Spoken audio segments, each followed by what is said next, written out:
세상은 당신에게 끊임없이 묻습니다. 성공했느냐고, 인정받았느냐고, 가치를 증명했느냐고. 그 질문들 앞에서 우리는 주눅이 듭니다. 아직 충분하지 않다고, 더 노력해야 한다고 스스로를 채찍질합니다. 하지만 한 사람이 있었습니다. 평생 단 한 점의 그림만을 팔았고 동생의 돈으로 겨우 끼니를 때우며 살았으며 미친 사람이라는 손가락질을 받았던 사람. 그럼에도 불구하고 그는 멈추지 않았습니다. 세상이 인정하지 않아도, 아무도 알아주지 않아도 그는 계속 그렸습니다. 빈센트 반 고흐. 그의 삶은 실패의 연속이었습니다. 화랑에서 일하다 해고당했고 목사가 되려다 좌절했으며 사랑했던 여인들에게 거절당했습니다. 가족들조차 그를 부담스러워했고 동료 화가들은 그의 그림을 조롱했습니다. 그가 살아있는 동안 팔린 그림은 단 한 점. 붉은 포도밭이라는 작품이 고작 400프랑에 팔렸을 뿐입니다. 오늘날 그의 그림 한 점이 수백억 원에 거래되는 것을 생각하면 아이러니입니다. 그는 동생 테오에게 보낸 편지에서 이렇게 말했습니다. 나는 내 작품이 세상에 인정받지 못한다는 것을 안다. 하지만 그것이 무슨 상관인가? 나는 그림을 그려야만 한다. 숨을 쉬어야 하는 것처럼. 이 말 속에는 깊은 진리가 담겨 있습니다. 타인의 평가와 인정은 우리의 가치를 결정하지 못한다는 것. 우리가 하는 일의 의미는 세상의 박수가 아니라 우리 내면에서 나온다는 것. 우리는 살면서 수많은 평가를 받습니다. 학교에서는 성적으로, 직장에서는 업적으로, 사회에서는 지위와 재산으로 평가받습니다. SNS에서는 좋아요, 숫자로, 결혼시장에서는 스펙으로 평가받습니다. 그 평가들에 익숙해지다 보면 어느새 우리는 타인의 시선으로 자신을 바라보게 됩니다. 남들이 인정해주지 않으면 내가 하는 일이 의미 없게 느껴집니다. 남들이 칭찬하지 않으면 자신감을 잃습니다. 하지만 고흐는 달랐습니다. 그는 세상의 인정을 기다리지 않았습니다. 오히려 세상의 평가와 상관없이 자신만의 길을 걸어갔습니다. 사람들이 그의 그림을 이해하지 못해도, 화상들이 그의 작품을 거부해도 그는 멈추지 않았습니다. 왜 그럴 수 있었을까요? 그 답을 오늘 함께 찾아보겠습니다. 고흐의 인생을 살펴보면 실패의 연속입니다. 그는 16살에 삼촌이 운영하는 구필 화랑에서 일을 시작했습니다. 처음에는 잘했습니다. 열심히 일했고 인정도 받았습니다. 하지만 시간이 지나면서 고흐는 화랑의 상업적인 태도에 회의를 느끼기 시작했습니다. 예술을 돈으로 환산하는 것, 부자들의 취향에 맞춰 그림을 파는 것이 그에게는 견딜 수 없었습니다. 결국 그는 손님들에게 불친절하게 대했고 해고당했습니다. 23살에 그는 전혀 다른 길을 선택했습니다. 목사가 되기로 한 것입니다. 아버지처럼 사람들에게 위로를 주고 싶었습니다. 신학교에 입학했지만 라틴어 시험에 낙제했습니다. 그는 공부보다 사람들을 만나고 그림을 그리는 것을 더 좋아했습니다. 신학교를 포기한 그는 벨기에 탄광촌으로 갔습니다. 거기서 광부들과 함께 살며 그들을 위해 봉사했습니다. 자신의 옷과 음식까지 나눠줬습니다. 하지만 교회는 그의 열정을 이해하지 못했습니다. 너무 극단적이라고, 채통을 지키지 않는다고 비난했습니다. 결국 그는 전도사 자격도 박탈당했습니다. 27살 고흐는 마침내 자신의 길을 찾았습니다. 화가가 되기로 한 것입니다. 너무 늦은 시작이었습니다. 대부분의 화가들은 어린 시절부터 그림을 배웁니다. 고흐는 기초도 제대로 배우지 못한 채 독학으로 그림을 그리기 시작했습니다. 처음에는 서툴렀습니다. 원근법도 몰랐고 인체 비율도 맞지 않았습니다. 하지만 그는 포기하지 않았습니다. 하루에 10시간씩 그림을 그렸습니다. 손이 굳어지도록, 눈이 침침해질 때까지 그렸습니다. 그는 동생 테오에게 편지를 썼습니다. 나는 실패를 두려워하지 않는다. 실패는 내가 시도했다는 증거다. 시도하지 않는 것보다 100번 낫다. 이 말은 단순해 보이지만 깊은 진리를 담고 있습니다. 우리는 실패를 두려워합니다. 실패하면 창피하고 실패하면 쓸모없는 사람이 되는 것 같습니다. 그래서 시도조차 하지 않습니다. 안전한 길만 선택합니다. 남들이 하는 대로, 남들이 인정하는 방식대로만 살아갑니다. 하지만 고흐는 달랐습니다. 그는 실패를 과정으로 받아들였습니다. 화랑에서 해고당한 것도, 목사가 되지 못한 것도 모두 자신을 찾아가는 과정이었습니다. 만약 그가 화랑에서 성공했다면 어땠을까요? 아마도 평범한 화상으로 살았을 것입니다. 만약 그가 목사가 되었다면 교회의 틀 안에 갇혀서 자신만의 목소리를 내지 못했을 것입니다. 실패는 그를 자유롭게 만들었습니다. 남들의 기대에서 벗어날 수 있었고 자신만의 길을 찾을 수 있었습니다. 현대를 살아가는 우리도 마찬가지입니다. 우리는 실패를 숨기려고 합니다. 이력서에서 실패한 경험을 지우고 SNS에는 성공한 모습만 올립니다. 하지만 실패 없이 성장은 없습니다. 실패는 우리에게 무엇이 맞지 않는지 알려줍니다. 실패는 우리를 더 강하게 만듭니다. 고흐처럼 실패를 두려워하지 않는 용기가 필요합니다. 고흐가 활동하던 시대, 파리는 예술의 중심지였습니다. 인상파 화가들이 새로운 바람을 일으키고 있었고 수많은 젊은 화가들이 명성을 꿈꾸며 파리로 모여들었습니다. 고흐도 동생 테오의 도움으로 파리에 갔습니다. 거기서 그는 인상파 화가들을 만났습니다. 모네, 르누아르, 피사로, 드가. 그들은 이미 이름을 날리고 있었고 그들의 그림은 잘 팔렸습니다. 고흐는 그들과 자신을 비교했을까요? 아마도 처음에는 그랬을 것입니다. 그들의 기교를 보며 자신의 서툰 솜씨를 부끄러워했을지도 모릅니다. 그들의 성공을 보며 초조해했을지도 모릅니다. 하지만 고흐는 곧 깨달았습니다.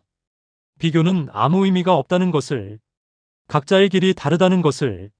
그는 테오에게 편지를 썼습니다. 나는 다른 화가들처럼 그리려고 하지 않는다. 나는 나만의 방식으로 그린다. 그들이 아름다움을 추구한다면 나는 진실을 추구한다. 그들이 빛을 그린다면 나는 감정을 그린다. 이것이 고흐의 태도였습니다. 남들과 다르다는 것을 두려워하지 않았습니다. 오히려 그 다름을 자신만의 무기로 만들었습니다. 인상파 화가들은 밝고 경쾌한 색채를 사용했습니다. 그들은 햇빛을 그렸고 여유로운 일상을 그렸습니다. 하지만 고흐는 달랐습니다. 그는 강렬한 색채를 사용했습니다. 노란색, 파란색, 초록색이 격렬하게 부딪혔습니다. 그의 붓질은 거칠었습니다. 물감을 캔버스에 두껍게 발랐습니다. 그는 아름다움보다 진실을 추구했습니다. 농부의 거친 손, 해바라기에 시들어가는 모습, 별이 빛나는 밤의 소용돌이. 사람들은 그의 그림을 이해하지 못했습니다. 너무 거칠다고, 너무 이상하다고 말했습니다. 전통적인 화가들은 그를 비웃었습니다. 저게 무슨 그림이냐? 어린아이가 그린 것 같다. 화상들은 그의 그림을 거절했습니다. 이런 그림은 팔리지 않는다. 하지만 고흐는 흔들리지 않았습니다. 그는 자신의 길을 걸었습니다. 우리는 끊임없이 비교당하며 살아갑니다. 학교에서는 성적으로, 직장에서는 연봉으로, SNS에서는 좋아요, 숫자로 비교됩니다. 누가 더 성공했는지, 누가 더 행복해 보이는지 비교합니다. 그러다 보면 자신만의 길을 잃어버립니다. 남들이 가는 길을 따라가게 됩니다. 남들이 인정하는 것만 추구하게 됩니다. 고흐는 우리에게 말합니다. 비교하지 마라. 각자의 길이 다르다. 각자의 속도가 다르다. 각자의 목적지가 다르다. 남들보다 늦다고, 남들보다 부족하다고 조급해하지 마라. 중요한 것은 자신의 길을 가는 것이다. 자신의 목소리를 내는 것이다. 자신만의 색깔을 찾는 것이다. 고흐는 평생 가난했습니다. 동생의 돈으로 겨우 생활했습니다. 제대로 된 식사도 못했습니다. 그림을 사줄 사람도 없었습니다. 하지만 그는 불행하지 않았습니다.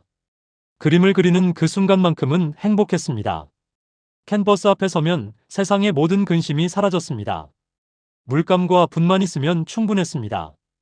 그것이 진정한 부였습니다. 고흐는 37의 젊은 나이에 세상을 떠났습니다. 자살로 알려져 있지만 일각에서는 사고였을 가능성도 제기됩니다. 중요한 것은 그가 짧은 생애 동안 900점이 넘는 그림과 1100점이 넘는 드로잉을 남겼다는 사실입니다. 화가로 활동한 기간이 불과 10년이었다는 것을 생각하면 놀라운 양입니다. 어떻게 이것이 가능했을까요? 그는 내면의 목소리를 따랐습니다. 세상이 뭐라고 하든 그림을 그려야 한다는 내면의 목소리를 따랐습니다. 그는 테오에게 이렇게 썼습니다. 나는 그림을 그리지 않으면 살 수 없다. 그림은 나의 언어다. 나는 그림으로 말한다. 그림으로 생각한다. 그림으로 존재한다. 이것은 단순한 취미가 아니었습니다. 그림은 그의 삶 자체였습니다. 우리는 내면의 목소리를 무시하며 살아갑니다. 정말 하고 싶은 일이 있어도 현실적이지 않다며 포기합니다. 꿈이 있어도 늦었다며 어렵다며 접습니다. 주변 사람들의 조언을 듣습니다. 그건 돈이 안 돼. 그걸로 어떻게 먹고 살아. 현실을 봐. 그래서 안전한 길을 선택합니다. 남들이 인정하는 직업, 남들이 부러워하는 삶을 추구합니다. 하지만 마음 한구석은 항상 허전합니다. 고우의 가족들도 그를 이해하지 못했습니다. 아버지는 그가 목사가 되길 원했습니다. 형제들은 그가 제대로 된 직업을 갖길 바랐습니다. 동생 태호만이 그를 지지했습니다. 하지만 태호조차 가끔은 의심했습니다. 형, 정말 그림으로 성공할 수 있을까요? 이렇게 계속 그림만 그려도 될까요? 고우는 확신을 가지고 대답했습니다. 나는 성공을 위해 그리는 것이 아니다. 나는 그려야만 하기 때문에 그린다. 이것이 핵심입니다. 고우는 성공을 위해 그림을 그리지 않았습니다. 인정받기 위해 그림을 그리지 않았습니다. 그는 그림 자체를 위해 그렸습니다. 그림을 그리는 행위 자체가 그에게는 의미였습니다. 결과가 아니라 과정이 중요했습니다. 캔버스 앞에 서는 그 순간, 붓을 드는 그 순간, 색을 섞는 그 순간이 그에게는 전부였습니다.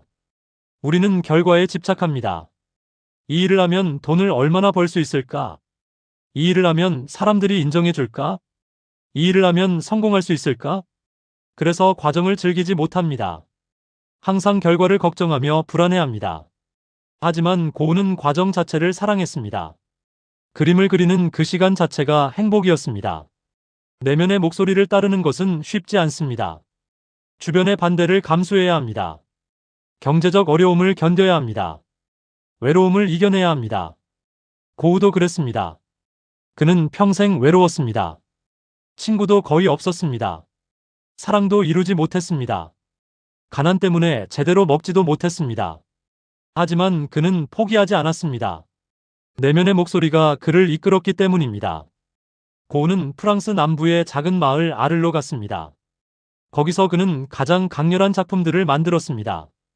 해바라기 연작, 밤의 카페 테라스, 별이 빛나는 밤.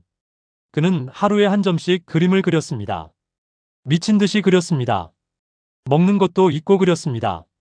사람들은 그를 이상하게 여겼습니다. 저 사람은 미쳤다. 하지만 고우는 개의치 않았습니다.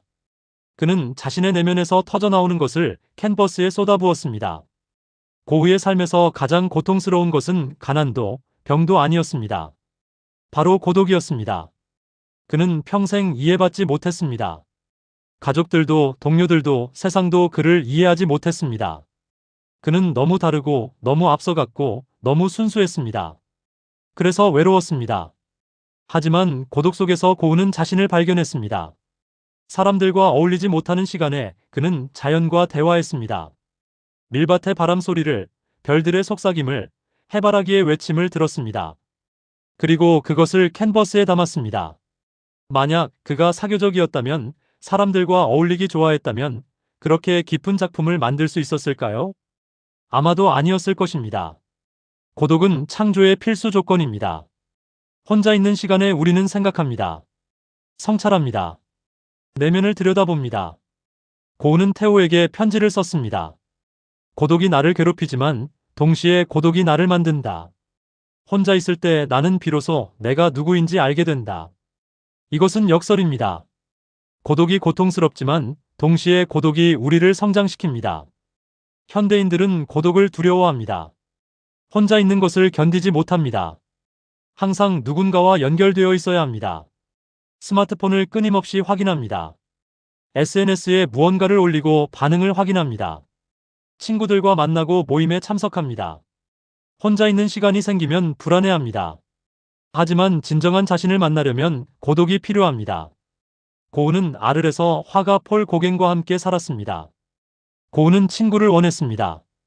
예술에 대해 이야기하고 함께 그림을 그릴 동료를 원했습니다. 처음에는 좋았습니다. 두 사람은 함께 그림을 그리고 토론했습니다.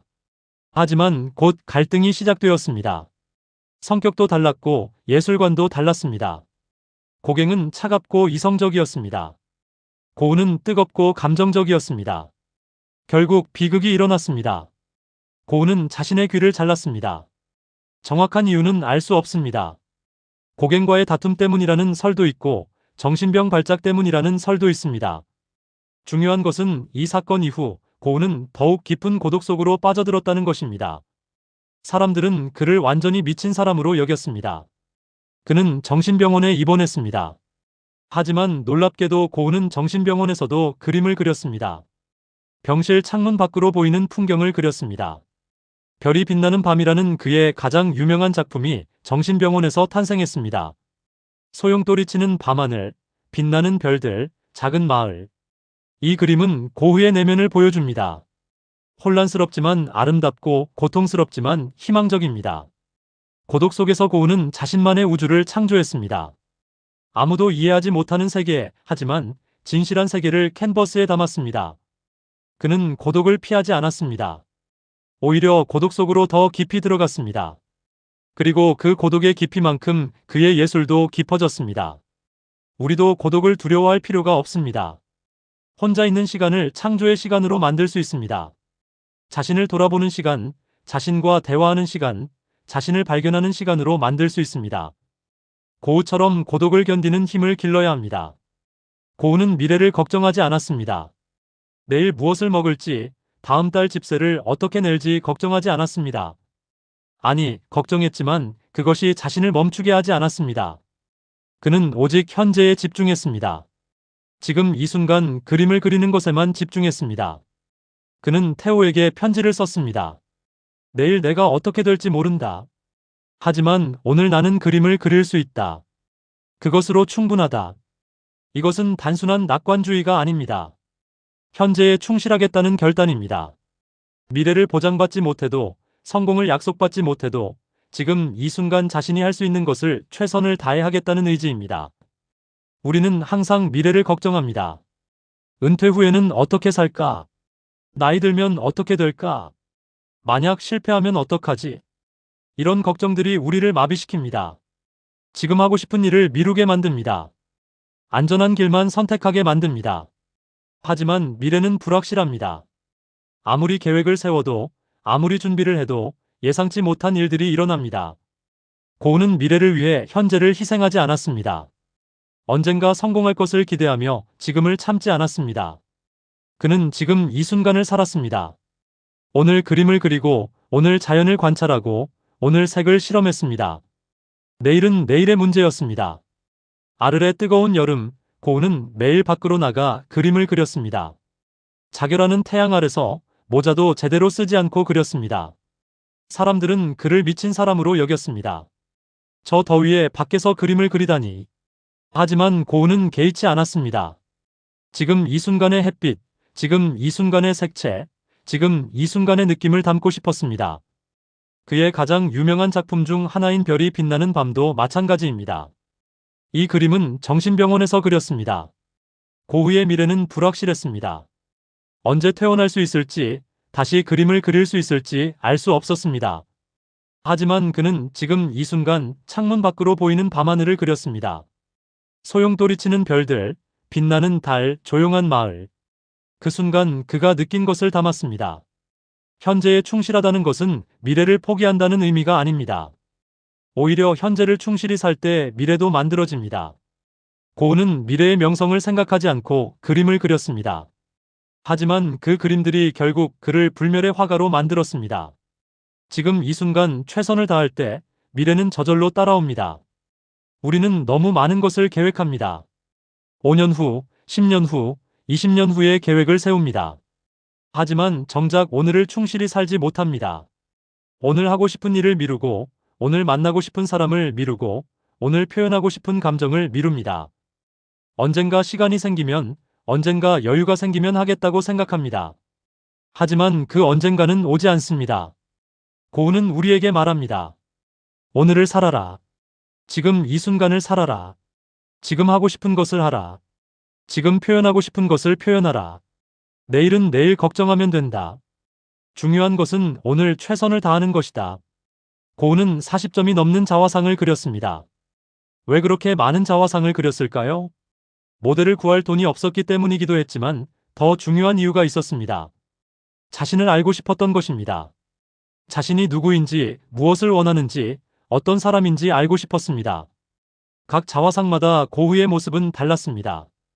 어떤 그림에서는 밀진 모자를 쓰고 있고 어떤 그림에서는 귀에 붕대를 감고 있습니다. 어떤 그림에서는 차분해 보이고 어떤 그림에서는 불안해 보입니다.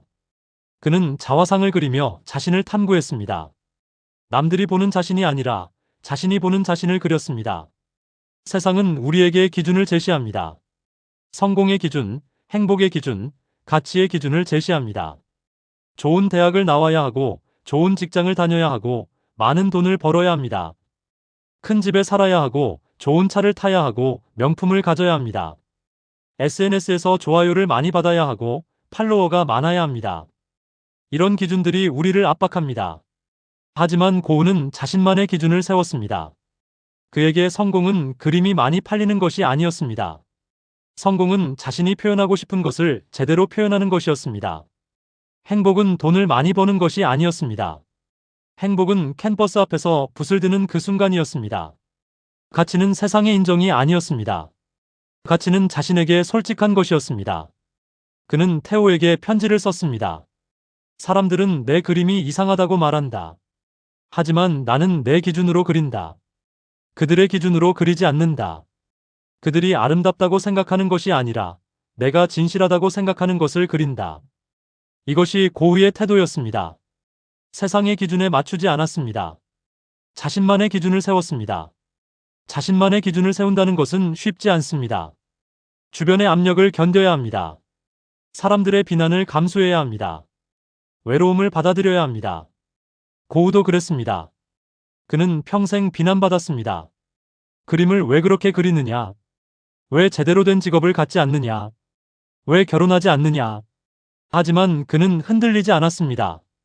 자신의 기준을 지켰습니다. 우리는 남들의 기준에 맞춰 살다가 정작 자신이 무엇을 원하는지 모르게 됩니다. 남들이 부러워하는 것을 추구하다가 정작 자신은 행복하지 않습니다. 남들이 인정하는 일을 하다가 정작 자신은 만족하지 못합니다. 고흐는 우리에게 말합니다. 자신만의 기준을 세워라. 남들이 뭐라고 하든 자신이 옳다고 생각하는 것을 하라. 고흐의 동생 테오는 화상이었습니다. 그는 당시 인기 있는 그림들을 팔았습니다. 전통적인 기법의 그림, 아름다운 풍경화, 초상화들이 잘 팔렸습니다. 테오는 형에게 조언했습니다. 형, 사람들이 좋아하는 스타일로 그려보면 어떨까요? 그러면 그림도 팔리고 생활도 나아질 텐데요. 하지만 고흐는 거절했습니다. 나는 내 방식대로 그린다. 팔리지 않아도 괜찮다. 이것은 고집이 아니었습니다. 자신에게 솔직한 것이었습니다. 고흐는 타협할 수 없었습니다. 사람들이 좋아하는 스타일로 그리는 것은 자신을 배신하는 것이었습니다. 그는 자신이 보는 진실을, 자신이 느끼는 감정을 그려야 했습니다. 그것이 그의 기준이었습니다. 자신만의 기준을 세우려면 먼저 자신을 알아야 합니다. 자신이 무엇을 원하는지, 무엇을 중요하게 생각하는지, 무엇이 자신을 행복하게 만드는지 알아야 합니다. 고흐는 자화상을 그리며 자신을 탐구했습니다. 우리도 마찬가지입니다. 자신을 들여다보는 시간이 필요합니다. 자신과 대화하는 시간이 필요합니다. 고흐의 그림들을 자세히 보면 완벽하지 않습니다. 붓질이 거칠고 형태가 왜곡되어 있고 원근법이 맞지 않는 경우도 있습니다. 전통적인 기준에서 보면 결점투성이입니다. 하지만 바로 그 불완전함이 고흐의 매력입니다. 그 거침이 그의 진실을 담고 있습니다. 그 왜곡이 그의 감정을 표현합니다. 고흐는 완벽을 추구하지 않았습니다. 아니, 그의 완벽은 남들과 달랐습니다. 그에게 완벽은 기술적으로 정교한 것이 아니었습니다. 완벽은 자신의 감정을 솔직하게 표현하는 것이었습니다. 완벽은 그 순간의 진실을 담는 것이었습니다. 완벽은 자신에게 솔직한 것이었습니다. 그는 테오에게 편지를 썼습니다. 나는 그림을 잘 그리려고 하지 않는다. 나는 그림으로 말하려고 한다. 말을 완벽하게 하려는 것이 아니라 진심으로 하려는 것이다. 이것은 중요한 통찰입니다. 우리는 완벽을 추구하느라 진심을 잃어버립니다. 실수하지 않으려고, 비난받지 않으려고 형식에 맞춰 살아갑니다. 하지만 진정한 가치는 완벽함이 아니라 진실함에 있습니다. 현대 사회는 완벽을 요구합니다. 완벽한 외모, 완벽한 경력, 완벽한 가정을 요구합니다. SNS에는 완벽한 순간들만 올라옵니다. 완벽하게 꾸민 사진, 완벽한 여행지, 완벽한 음식들. 우리는 그것을 보며 자신의 불완전함을 부끄러워합니다. 왜 나는 완벽하지 못할까? 왜 나는 저렇게 되지 못할까? 하지만 그 완벽함은 환상입니다. 아무도 완벽하지 않습니다. 모두 불완전하고 모두 결점이 있고 모두 실수합니다. 고은은 그것을 받아들였습니다. 자신의 불완전함을 숨기지 않았습니다. 오히려 그것을 드러냈습니다. 귀를 자른 자화상을 그렸습니다. 정신병원에 있는 자신을 그렸습니다. 불완전한 자신을 있는 그대로 받아들였습니다. 고은은 단순한 것들을 그렸습니다. 낡은 신발, 해진 의자, 시든 해바라기. 이것들은 완벽하지 않습니다. 새 것이 아니고 아름답지도 않습니다. 하지만 고은은 그 안에서 아름다움을 발견했습니다. 불완전한 것들의 진실한 아름다움을 발견했습니다. 낡은 신발은 그것을 신었던 사람의 삶을 말해줍니다. 해진 의자는 그 위에 앉았던 사람들의 이야기를 담고 있습니다. 우리도 마찬가지입니다. 완벽하지 않아도 괜찮습니다. 실수해도 괜찮습니다.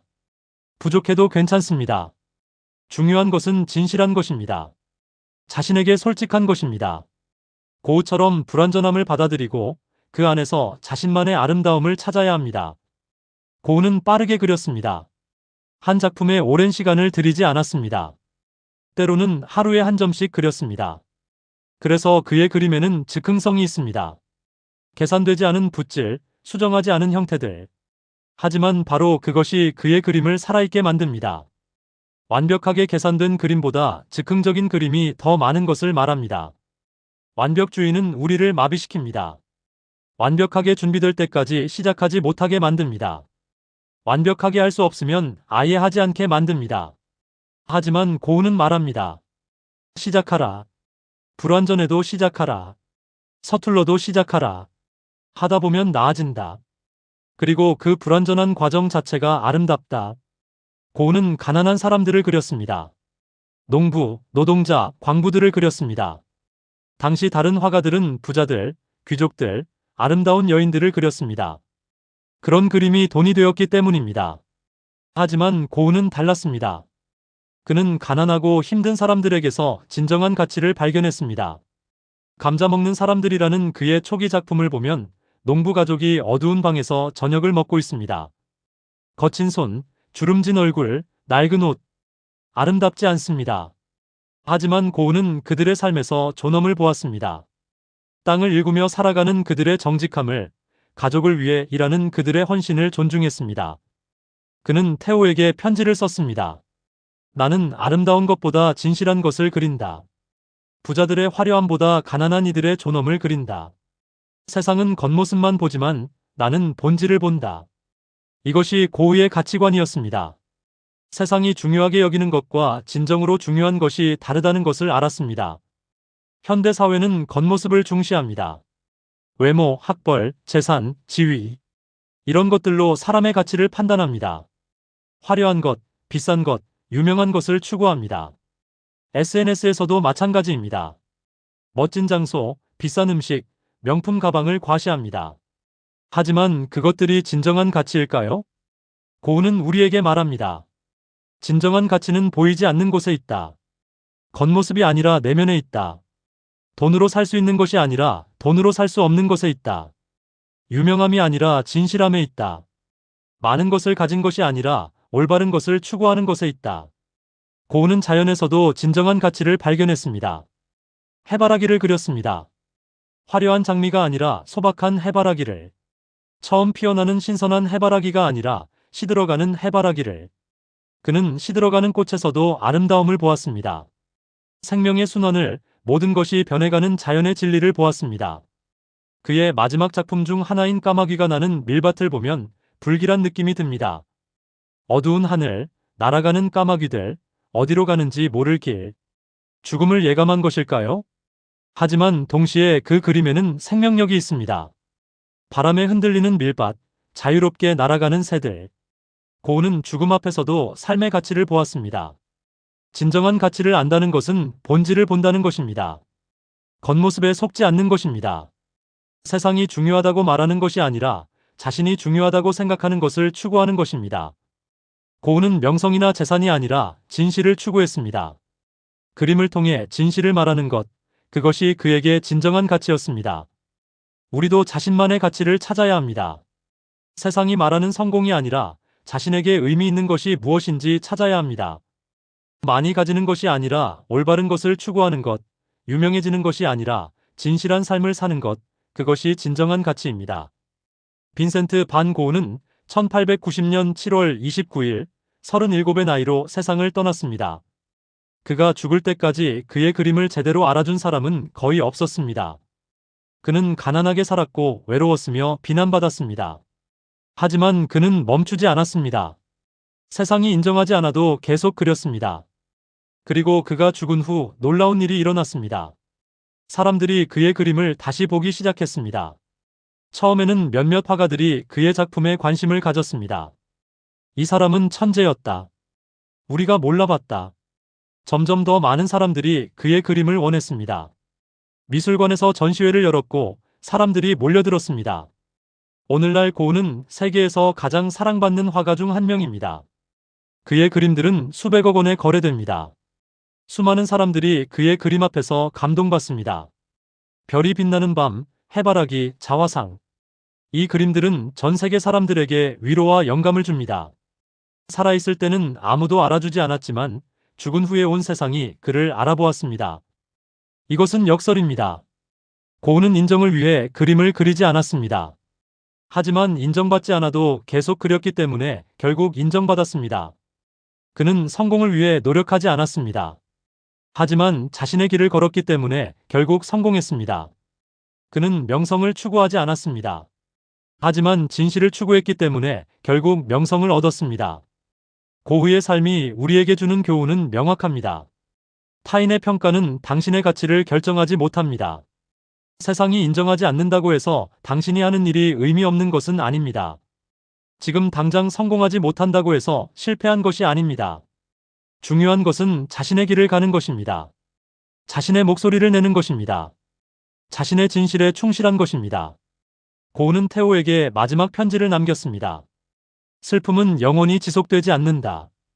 이 말은 단순히 슬픔이 사라진다는 의미가 아닙니다. 고통 속에서도 희망을 잃지 말라는 것입니다. 지금 힘들어도 계속 나아가라는 것입니다. 세상이 알아주지 않아도 포기하지 말라는 것입니다. 우리 모두는 인정받고 싶어 합니다. 칭찬받고 싶고 성공하고 싶고 가치를 인정받고 싶습니다. 이것은 자연스러운 욕구입니다. 하지만 그것에 집착하면 자신을 잃어버립니다. 남들의 기준으로 살게 되고 남들의 시선을 의식하게 되고 남들의 평가에 휘둘리게 됩니다. 고흐처럼 살아보는 것은 어떨까요? 타인의 평가를 넘어서는 것입니다. 세상의 인정을 기다리지 않는 것입니다. 자신만의 기준을 세우는 것입니다. 자신의 내면의 목소리를 따르는 것입니다. 실패를 두려워하지 않는 것입니다. 비교하지 않는 것입니다. 현재에 충실한 것입니다. 불완전함을 받아들이는 것입니다. 진정한 가치를 추구하는 것입니다. 쉽지 않을 것입니다. 고흐도 쉽지 않았습니다. 그는 평생 고통받았고 외로웠고 가난했습니다. 하지만 그는 자유로웠습니다. 세상의 평가로부터 자유로웠습니다. 타인의 기대로부터 자유로웠습니다. 그리고 그 자유 속에서 자신만의 우주를 창조했습니다. 당신도 할 수 있습니다. 세상이 인정하지 않아도 계속 나아갈 수 있습니다. 아무도 알아주지 않아도 자신의 길을 걸을 수 있습니다. 지금 당장 성공하지 못해도 자신의 꿈을 포기하지 않을 수 있습니다. 고흐가 그랬던 것처럼 고흐는 말했습니다. 나는 꿈을 꾼다. 그리고 그것을 그린다. 당신의 꿈은 무엇입니까? 당신이 정말 하고 싶은 것은 무엇입니까? 당신의 내면이 말하는 것은 무엇입니까? 그것을 하십시오.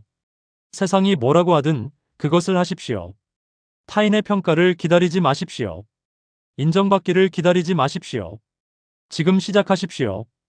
고흐는 살아있을 때 인정받지 못했습니다. 하지만 그는 자신의 길을 걸었고 그 길은 옳았습니다. 당신의 길도 옳습니다. 세상이 아직 모를 뿐입니다. 언젠가는 알게 될 것입니다. 하지만 그것도 중요하지 않습니다. 중요한 것은 당신이 자신의 길을 가는 것입니다. 자신의 진실에 충실한 것입니다. 자신의 그림을 그리는 것입니다. 고흐는 이렇게 말했습니다. 정상성은 포장된 길이다. 편하게 걸을 수 있지만 그 위에서는 꽃이 피지 않는다. 포장된 길을 벗어나십시오. 남들이 가지 않는 길을 가십시오. 그 길은 험할 것입니다. 외로울 것입니다. 하지만 그 길 위에서 당신만의 꽃을 피울 수 있습니다. 세상이 인정하지 않아도 괜찮습니다. 아무도 알아주지 않아도 괜찮습니다. 지금 당장 성공하지 못해도 괜찮습니다. 고흐처럼 자신의 길을 가십시오. 자신의 목소리를 내십시오. 자신의 그림을 그리십시오. 그것이면 충분합니다. 오늘의 이야기는 여기까지입니다. 끝까지 시청해주신 여러분 진심으로 감사합니다. 고흐의 삶은 우리에게 용기를 줍니다. 타인의 평가를 넘어서는 용기, 자신만의 길을 가는 용기, 세상이 인정하지 않아도 계속 나아가는 용기를 줍니다. 여러분도 그 용기를 가지시길 바랍니다. 구독과 좋아요로 마음을 나눠주세요. 여러분의 삶에 빛이 되는 소중한 한마디를 계속 전해드리겠습니다.